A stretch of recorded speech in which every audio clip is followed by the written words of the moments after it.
Asinine Radio. This is the weekly music podcast where every week we get into our Fearless Beer Review. We get into the vinyl stuff we picked up, stuff we've been listening to. Jeff's record store, Desert Grooves Records. Huge shout out. Then we round it out with some new music and other happenings in the music world. My name is Tyler, and way out there, hundreds of miles away, is Jeff. While you're listening, go to Spotify, Apple Podcasts, give us 5 stars. If you're watching on YouTube, smash that subscribe button. Jeff is spilling. That's it. That's all I got for the boring intro. Let's jump right into this Fearless Beer Review. What do you got this week, Jeff? Go. I got a bunch of these Coachella's beersies. Okay. This one's a hazy IPA, Revolving New England IPA, 16 ounces, 7.1%. But it's by Coachella. Or no, it's by Valley. No, it's Coachella Valley Brewing Company. Got it. And they're, I don't know if that's, I wonder if it's owned by the whole conglomerate that is Coachella Incorporated. It's a kind of a weird thing because Alex from Record Safari came into your store today, your record store. Yeah. Kind of an odd coincidence. And he's kind of part of that scene. He is. Dude. He is, absolutely, dude. That is an odd coincidence. Dude. Is it a big coincidence or a small coincidence? Or are there not even degrees of coincidences? There's no degrees. There's no degrees. A coincidence is coincidence. Yeah, coincidence is a coincidence. Small coincidence, big coincidence, no difference. Just coincidences. Just coincidences. Okay. So I really want to talk about what Alex told you, but I know we can't talk about it. The big rumor. Probably shouldn't talk about it. Okay. I still wanted to run it by because I really do want to talk about it, but I don't know. Anyway, Fearless. I don't think it's going to happen anyway, and I doubt it will too. But it's fun that they're trying. Yeah, that's the last thing I need is him to not spend money anymore because some stupid shit that we said here. All right. So what do you got for your? So you got the Coachella one. I have. It fucking came out so fast, and now it's all foamy. Oh, it's all foamy, dude. Shit. Was it warm? No. All right. So I got something from Brewery X. Woohoo! What's new, right? This is called Citra Loves Galaxy IPA, 7% ABV. Cool little label, dude. They pop out with new beers all the goddamn time. So that's what I got. I got a 6-pack of these taller cans right here. These 16 ounces, these pints, some might say. So let's start drinking. I would say that. Let's get into this. You ready? I'm gonna drink from this because my fucking thing's still foamy. That's awesome. All right, here we go. Piece of shit. Mm.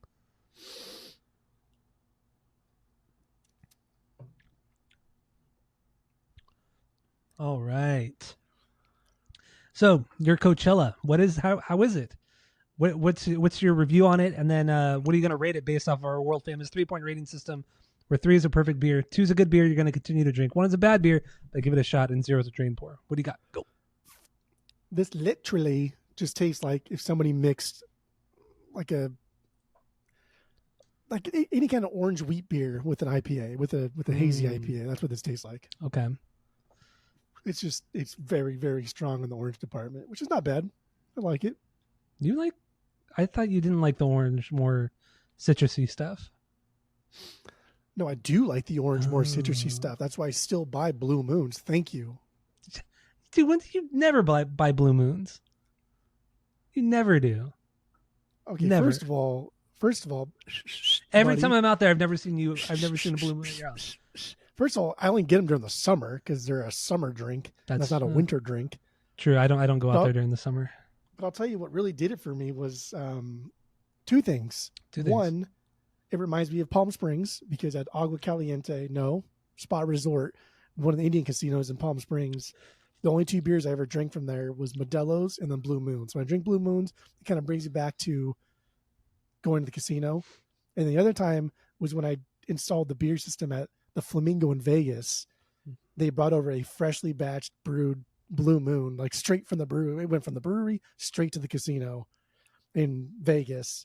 And like the first person to ever try that Blue Moon was me at that fucking, it was at Margaritaville. It was the Jimmy Buffett Margaritaville at the Flamingo. And just like the nostalgia of that and kind of the prestige of like, oh, this is the first glass that they fucking brewed and it's so fresh. So I don't know. When I drink Blue Moon, it brings me back to those 2 times. Okay. It's nostalgia. So what are you going to rate this Coachella beer, though? Oh, yeah. I don't know. I hate drinking from the can. I don't either. Not IPAs, no. But I've been slow pouring this one, I guess. I guess a cursory thing here is it's a I don't know, it's a 2. Like I'd try this again. If it was at a bar, I'd probably get it. It's kind of cute. It's Coachella. Mm-hmm. All right. My Citra Loves Galaxy. This is pretty damn good. This is pretty good. It is very juicy, very, very juicy. I was not expecting that because this is not a hazy, even though it kind of pours like a hazy.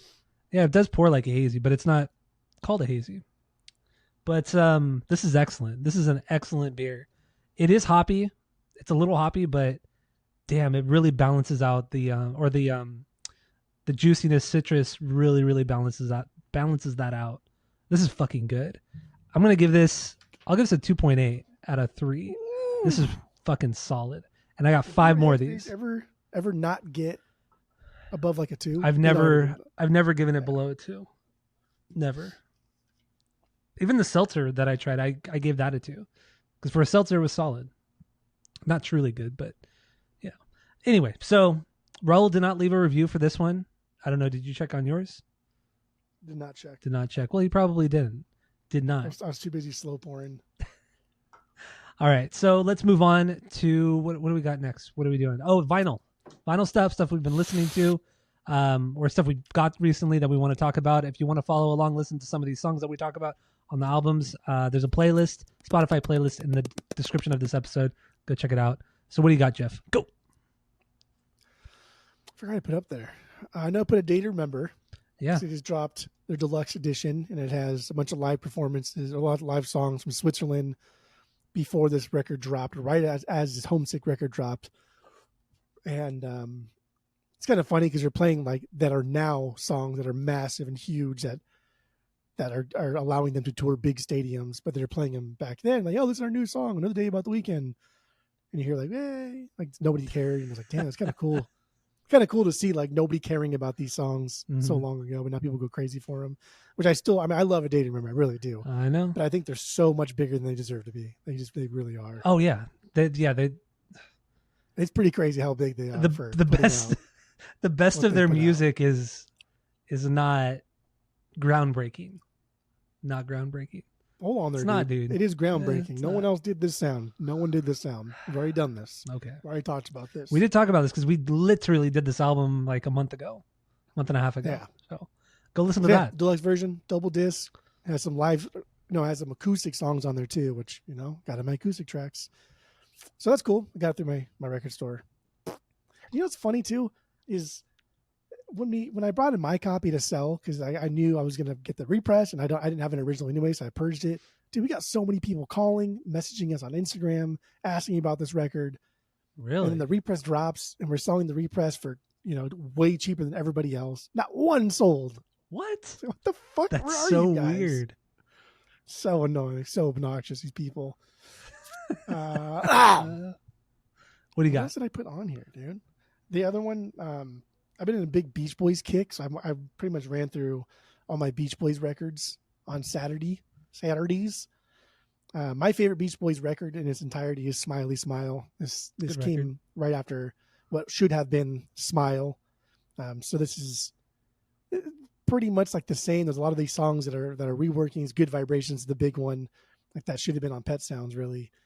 And that's a song that I chose, actually. Good Vibrations. That is just good song, bro. That is like to say it's groundbreaking is just understating how important and how amazing that song is to music. It is unfucking real. It is. It's Brian Wilson's pocket symphony, as he called it. Unreal stuffs. But yeah, so Smiley Smile. Have you listened to this record all the way through? Yeah, I actually listened to it on my way home from your house at one time when I was driving back home. I listened to it. Was it this one? Because you also got this one confused with Love You, and then you got Love You confused with Surf's Up. No, it was Smiley Smile. What the fuck is my? Because you almost bought Love You because you thought it was Surf's Up. Surf's Up kind of like a proggy record. Yeah. But you did not like Love You because that's all like synth. Dude, I can't even find the fuck. There it is. Okay, yeah, now I got it all here. Jesus. Man, it took a long time. But yeah, I'm full in on Beach Boy season right now. One of our customers gave me a bunch of CDs. So I've been listening to them in my car on the way to and from work, and it's perfect because the Beach Boy songs are generally shorter. Yeah. And so I can get 2 or 3 in before I get to work because it's like a 10-minute drive. So I've been doing nothing but Beach Boys. It's been nice. Very nice. It's been nice. Wouldn't it be nice? These records are so good. Smiley Smile. It's like they're fucking. It's like lo-fi. It's so good. Yeah, it's good. It's good. I don't know if I'd get it on vinyl, but it's good. You're crazy. You're crazy. I just don't think you're ready for the complexity of the Beach Boys. You're still in like Beatles mode where I only like 2-part harmonies. I can't deal with 3 when 3 people sing blah blah. I get it. I get it. It's not my thing. It's not my thing. Yeah, because your thing's not good. Your things are just shit. So the next thing I have. Another band that you hate so much. dismissive and so disrespectful. Another band you hate so much is the B-52s. Mm-hmm. Yeah, I really do not care for the B-52s, but butts up for pooping. This song was great. The one that you made me listen to. That's a really good song. I mean, this is like the opener to the record. This is like their jam track, really, because they just kind of like jams on and they get into that groove. And it's pretty punky. It's pretty punky. Not a lot of vocals, which is nice. It's the vocals that I can't get into. Do you not like her? Or do you not like him? Him. It's him. Yeah. He was in a giant clam. He's so annoying. And then all I think about is all I think about is Guttermouth every time I hear a B-52 song. So yeah, I chose Planet Claire from their self-titled record. I still don't have an original copy of this. I have a repress. Oh, like an idiot. I'm on the lookout. It was real clean. So anyway, I was kind of just going through all of my what I put, because I haven't readjusted my genres yet, my tabs. Mm-hmm. I have everything under soft rock, so like Beatles, Beach Boys, and then that's where B-52s were, because that was like my catch-all. But now I'm going to redistribute and make new tabs. But the other thing, I was just going through all my soft rock stuff. Purged a lot of things too. I purged my Adam and the Ants. Still love that record. It's just that's not a must-have. It's not. No, it's not. It's a good fucking record though. We're doing it on the pod one time, baby. I know it's on the list. Fucking good. It's on the to-do list. Good. I know. But then I throw on Blondie. I was like, I wonder how good this one is. I haven't listened to this one in a while. So Parallel Lines. It's so good. And you just forget, the amount of bangers on this record. Oh yeah. And like one way or another, like I forgot that song even existed. But even then, that's a perfect song, but that's like one of the weaker songs on the record. The record is so good. Yeah, so I chose Hanging on Telephone. That's a good song. Banger. And I don't know, it's a killer record through and through. Mm-hmm. Like nothing about any of these guys are extraordinary, right? Like her voice isn't like not great, but it's unique. Good. It's unique. It's not even that unique though. Well, yeah, it's not like a Gwen Stefani, but it's still fair. It's still pretty unique. They have 2 guitarists and a keyboardist and a drummer and a bass player, and none of them really shines. Do anything like iconic. Yeah, it's wild how this record can be so good. Because the songs, the melody, the songs themselves and the melodies are fantastic. I think just also like Debbie Harry's just very endearing. She's a very endearing person, and yeah, I don't know. I guess maybe it was her or somebody else. I think it was her. I think she lives over in Chelsea, in New York, the Chelsea neighborhood. Okay, it's like a nice little quaint neighborhood. She walks her dog and just living her life. Debbie Harry, rad. It's rad. It's cool. That's super cool. It's funny because Alex bought like all Blondie that we had in the store today. Everything. Dang, how much Blondie did you have? I think we had 2 different records and like 5 copies of both combined. Bought all of them. Yeah, dude, Alex is. Yeah, he's cool. He's a cool guy. He's a cool guy. He's a cool guy. But yeah, I'm glad he comes to your store because, he's well known here in California for what his record stores out here. So it's cool that he goes out to yours. I'm glad he's very open about certain things, and honestly, he gives a lot of like advice too, like business advice. Just because we haven't even been open a year, so like, what do I know if business is slow or good or how we're doing? Yeah. So it's nice to have like a neutral third party kind of give us advice. Yeah. Getting advice from people out here because they're our competitors, you always got to kind of take it with a grain of salt. True. So it's nice to have somebody else come in and tell us, yeah, you're fine. But also, never mind. I'm not going to say it. gonna write some notes because there's some other stuff too that he told me that I'll tell you off pod. Okay. Secret stuffs.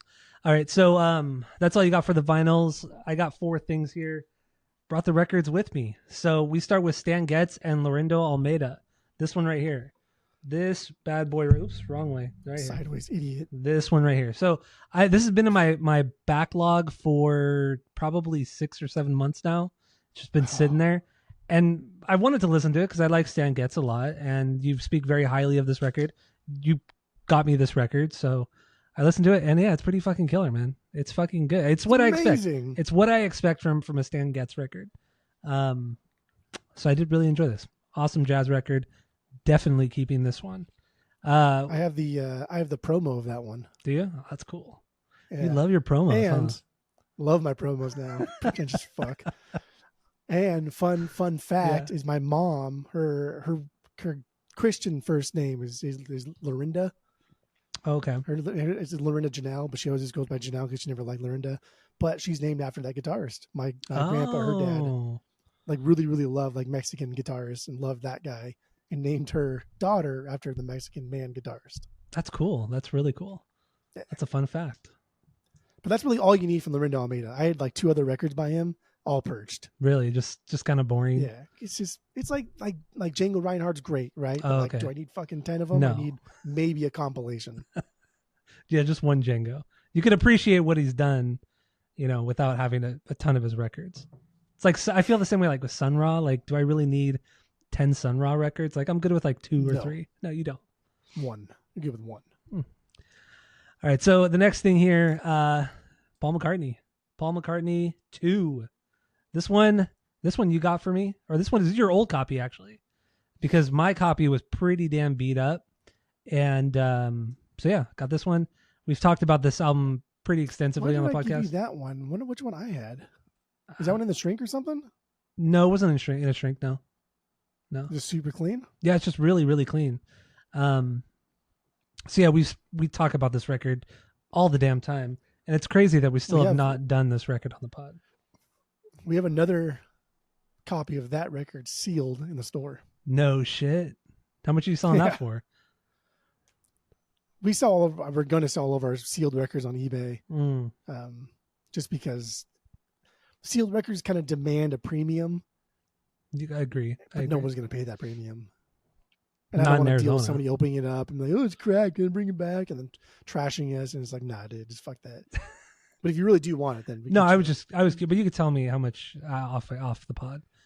I'm fine with this. If you want it, it'd be like $15. No, I'm fine with this one. I'm totally fine with this. But like, I like the gatefold. You got to open it. You know what I mean? Yeah. Oh, because I had the promo. That's why. That's why I gave you that one. You have the promo. But you gave me the 7-inch that came with it too. So yeah. So yeah, I got that copy there, kid. I know, dude. This record is so freaking good. So freaking good, man. Good. This is this. I honestly think that this is the best record that he's ever done outside of Rubber Soul. Rubber Soul is one of the greatest records ever made, but this is second best when it comes to all Beatles and all the side projects. This is the second best record. This is fucking. It's amazing. It's fucking amazing. I think that may be your greatest musical find. Just like yeah. For sure on the vinyls, maybe like just ever. It was just so shocking because I paid like $2 for the record from White Rabbit, and because it was $2, I'm like, if it's bad, whatever, who cares? I'm out $2, and then but I threw it on, and I was just song after song, I was blown away. Fucking incredible. Was it $2 because it was just trashed? It really wasn't in that bad of condition. It's just I don't think anybody wants it. I really think that's what it is. Because we sell it for like 10, 15 all day. It wasn't. David loves it now. It wasn't that trashed. It really, really wasn't. Because it's not a $2 record, dude. Like this, at the minimum, this should be a $5 to $8 record. It was in the $2 bin. It should be a $20 record. I agree. It's fucking amazing. Love it. So this next thing here is a repress of Black Sails in the Sunset from the AFIs. I already had this record. I had a repress of this record, and but this one, special orange variant. You see that right there? It's a little picture right there. But this one, I only wanted this one because it came with an extra song called "Weight of Words" The song has never been released before, bootleg. Like there's rumors. There's always rumors about this song, but it was never. Nobody had ever heard it. So this is the first time it was ever released, and honestly, the song is. I could see why it was left off the record. Honestly, it's. I mean, it's forgettable. But I mean, it's the main album up through God Called In Sick Today, and then it has Lower It and Who Knew, which were on the other copy I have as well. But those are B-sides too. But yeah, Weight of Words. Just, I'm thinking of already purging this one and keeping my other copy because I put. What does the other copy have? It has the same songs outside of that Weight of Words. Oh, then why would you? The only reason I want to keep it is because of that last song, because of that one song. But this pressing of it sucks. It is quiet as hell. It's one of the quietest records I have in my whole collection. Oh yeah, purge that shit. I mean, you got to purge one of them. Yeah, I know, and I'm thinking of just purging this one. It's super quiet. It's not very dynamic. And I listened to my other copy too, and it's not much better, like quiet or volume wise. But yeah, this is not a very good pressing. Not a very good pressing. So that was a bummer. And this last thing here, I got from you. It's a compilation, a Wednesday 13 compilation, something that I've never seen it in the wild. You picked this up at the record show, right? Show. Yeah. Yeah. So this is an interesting I don't know why he put this out. I think it's more of a label. I don't even know what this is. I don't know why he put this out. It makes no sense. Is it official? It's official. And what's weird is there's 3 different bands on this compilation. Obviously, it's all Wednesday, but it's 3 different bands, and they're all on different labels. So it's not a label compilation. I don't know what the hell I don't know why he did this. So there's like maybe he just owns like all the rights to his music and can do this. He did for the most part, except there's 2 solo records, or at least 1 solo record that he's always had a lot of trouble with his rights, and he recently got all those rights back a couple of years ago. And that's his first solo record, because Roadrunner had a lot of like the publishing rights and shit for that record, but I think he bought a lot of that back. But yeah, there's like solo Wednesday band songs on here. There was a band he did that put out one record called Gunfire 76, like in 2009. There's 2 songs on that from that, and then there's he had a band called Bourbon Crow. There's this country side project, and those are like 2 songs from Bourbon Crow on this one. It just doesn't make any sense. It really doesn't. And then there's one song, A Wonderful Lie. That was a B-side from Fang Bang. I think it was Fang Bang. And it was it doesn't have a release or anything. So I think this is the only record that has that song on it. Only vinyl record that has that song on it, which is cool. How much of his stuff do you have now? I have everything. When it comes to the LPs, full lengths, I have everything but the second Murder Dolls record, because that's never been pressed or bootlegged. And then I don't have his first 2 solo records because they've never been pressed or bootlegged.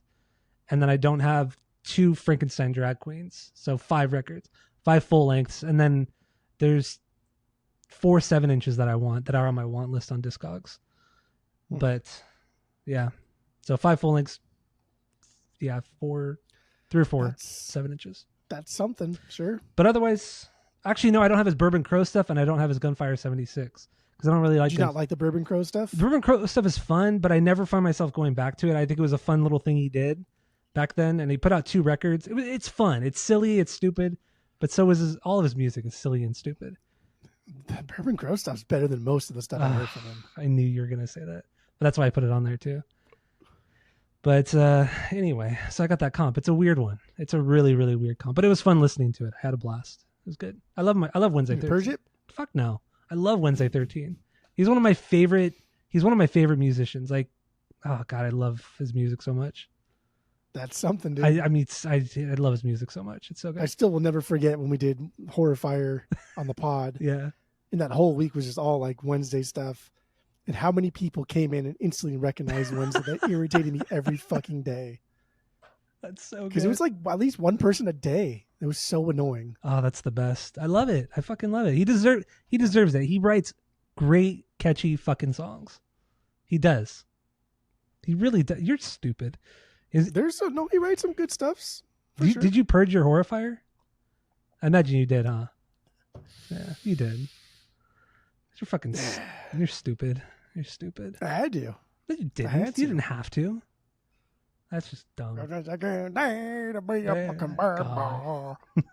there was a 45 of that, I'd buy that shit for sure. There's no 45.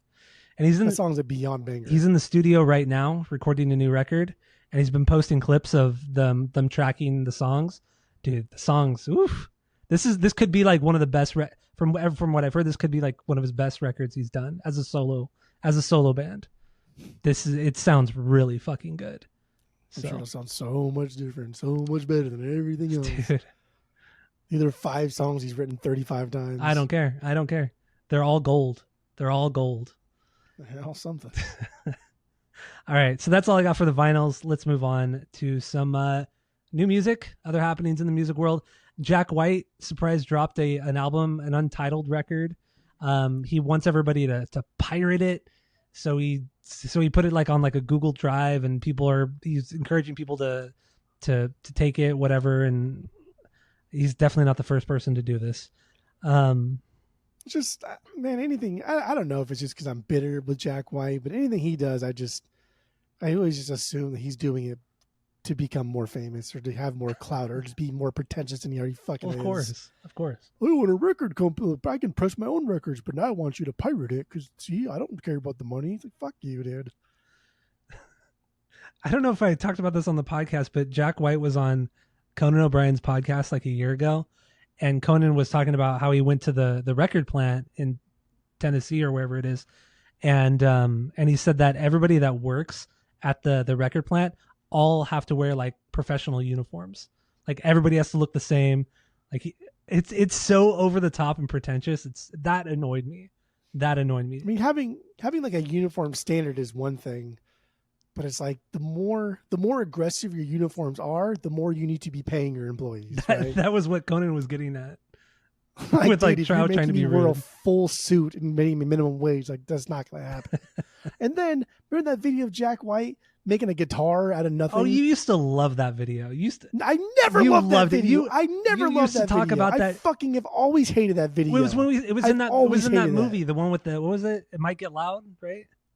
No. It was a clip that he did. He built a guitar out of nothing, and he was in a full, like, really nice suit, and he had a cigarette in his mouth. And he said, "See, I'll build a guitar out of nothing." And he just happened to have all these like perfectly lined up things laying around, like the block of piece of wood. Yeah, that was in the movie. Of the neck. That was in the. That was not in the movie. He did this like way later. No, it was in the movie, dude. It was in the movie. He did this like fucking. And it was just a year ago. And it was like a piece of wood, a nail, and like a guitar string. I think it was.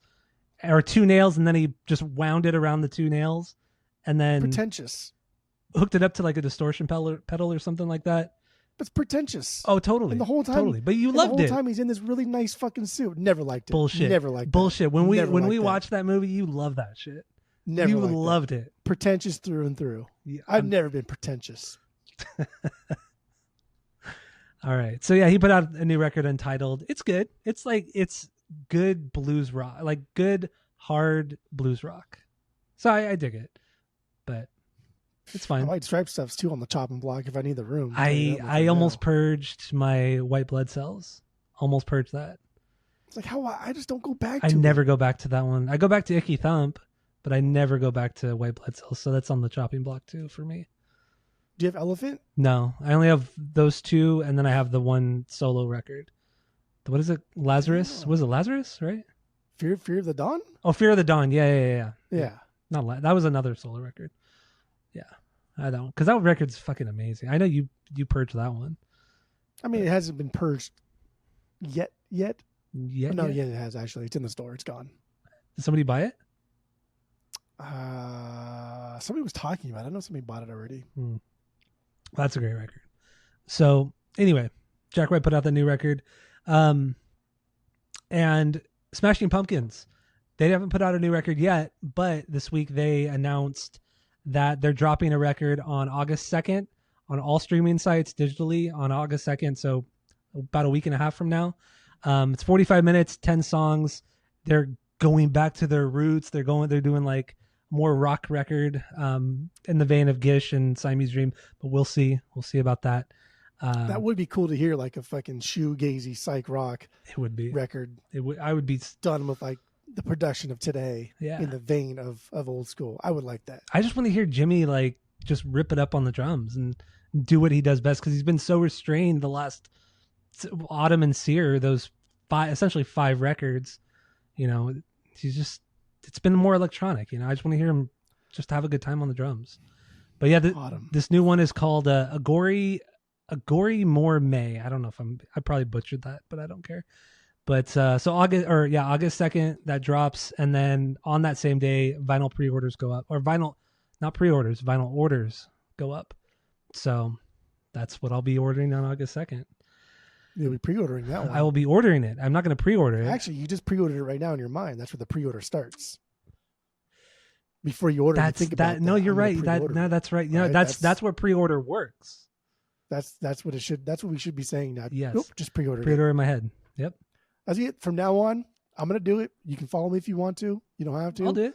But if and when I pre-order something, I'm gonna go, oh, pre-ordered. Pre-ordered right now. You got to touch the 2 fingers to the temple.